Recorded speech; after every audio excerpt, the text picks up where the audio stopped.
Un roi, chapitre 6. Ce fut la 480e année après la sortie des enfants d'Israël du pays d'Égypte que Salomon bâtit la maison à l'Éternel, la 4e année de son règne sur Israël, au mois de Dziv, qui est le second mois. La maison que le roi Salomon bâtit à l'Éternel avait 60 coudées de longueur, 20 de largeur et 30 de hauteur. Le portique devant le temple de la maison avait 20 coudées de longueur répondant à la largeur de la maison et 10 coudées de profondeur sur la face de la maison.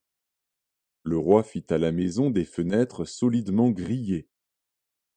Il bâtit contre le mur de la maison des étages circulaires qui entouraient les murs de la maison, le temple et le sanctuaire. Et il fit des chambres latérales tout autour. L'étage inférieur était large de 5 coudées, celui du milieu de 6 coudées, et le troisième de 7 coudées, car il ménagea des retraites à la maison tout autour en dehors, afin que la charpente n'entrât pas dans les murs de la maison. Lorsqu'on bâtit la maison, on se servit de pierres toutes taillées, et ni marteau, ni hache, ni aucun instrument de fer ne furent entendus dans la maison pendant qu'on la construisait. L'entrée des chambres de l'étage inférieur était au côté droit de la maison. On montait à l'étage du milieu par un escalier tournant et de l'étage du milieu au troisième. Après avoir achevé de bâtir la maison, Salomon la couvrit de planches et de poutres de cèdre. Il donna 5 coudées de hauteur à chacun des étages qui entouraient toute la maison, et il les lia à la maison par des bois de cèdre. L'Éternel adressa la parole à Salomon, et lui dit: Tu bâtis cette maison. Si tu marches selon mes lois, si tu pratiques mes ordonnances, si tu observes et suis tous mes commandements, j'accomplirai à ton égard la promesse que j'ai faite à David, ton père. J'habiterai au milieu des enfants d'Israël, et je n'abandonnerai point mon peuple d'Israël. Après avoir achevé de bâtir la maison, Salomon en revêtit intérieurement les murs de planches de cèdre, depuis le sol jusqu'au plafond. Il revêtit ainsi de bois l'intérieur, et il couvrit le sol de la maison de planches de cyprès. Il revêtit de planches de cèdre les 20 coudées du fond de la maison, depuis le sol jusqu'au haut des murs, et il réserva cet espace pour en faire le sanctuaire, le lieu très saint. Les 40 coudées sur le devant formaient la maison.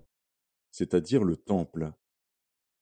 Le bois de cèdre à l'intérieur de la maison offrait des sculptures de coloquintes et de fleurs épanouies. Tout était de cèdre, on ne voyait aucune pierre. Salomon établit le sanctuaire intérieurement au milieu de la maison pour y placer l'arche de l'alliance de l'Éternel. Le sanctuaire avait 20 coudées de longueur, 20 coudées de largeur et 20 coudées de hauteur. Salomon le couvrit d'or pur.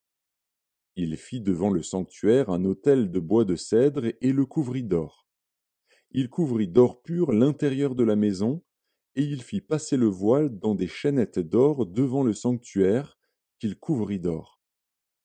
Il couvrit d'or toute la maison tout entière, et il couvrit d'or tout l'autel qui était devant le sanctuaire. Il fit dans le sanctuaire 2 chérubins de bois d'olivier sauvage, ayant 10 coudées de hauteur. Chacune des 2 ailes de l'un des chérubins avait 5 coudées, ce qui faisait 10 coudées de l'extrémité d'une de ses ailes à l'extrémité de l'autre. Le second chérubin avait aussi 10 coudées. La mesure et la forme étaient les mêmes pour les 2 chérubins. La hauteur de chacun des 2 chérubins était de 10 coudées. Salomon plaça les chérubins au milieu de la maison, dans l'intérieur. Leurs ailes étaient déployées. L'aile du premier touchait à l'un des murs, et l'aile du second touchait à l'autre mur. Et leurs autres ailes se rencontraient par l'extrémité au milieu de la maison.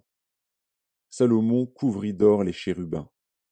Il fit sculpter sur tout le pourtour des murs de la maison, à l'intérieur et à l'extérieur, des chérubins, des palmes et des fleurs épanouies. Il couvrit d'or le sol de la maison, à l'intérieur et à l'extérieur. Il fit à l'entrée du sanctuaire une porte à 2 battants, de bois d'olivier sauvage. L'encadrement avec les poteaux équivalait à 1/5 du mur. Les 2 battants étaient de bois d'olivier sauvage. Il y fit sculpter des chérubins, des palmes et des fleurs épanouies, et il les couvrit d'or. Il étendit aussi l'or sur les chérubins et sur les palmes. Il fit de même pour la porte du temple, des poteaux de bois d'olivier sauvage, ayant le quart de la dimension du mur, et 2 battants de bois de cyprès. Chacun des battants était formé de 2 planches brisées. Il y fit sculpter des chérubins, des palmes et des fleurs épanouies, et il les couvrit d'or, qu'il étendit sur la sculpture. Il bâtit le parvis intérieur de 3 rangées de pierres de taille et d'1 rangée de poutres de cèdre. La 4e année, au mois de Dziv, les fondements de la maison de l'Éternel furent posés. Et la 11e année, au mois de Bul, qui est le 8e mois, la maison fut achevée dans toutes ses parties et telle qu'elle devait être. Salomon la construisit dans l'espace de 7 ans.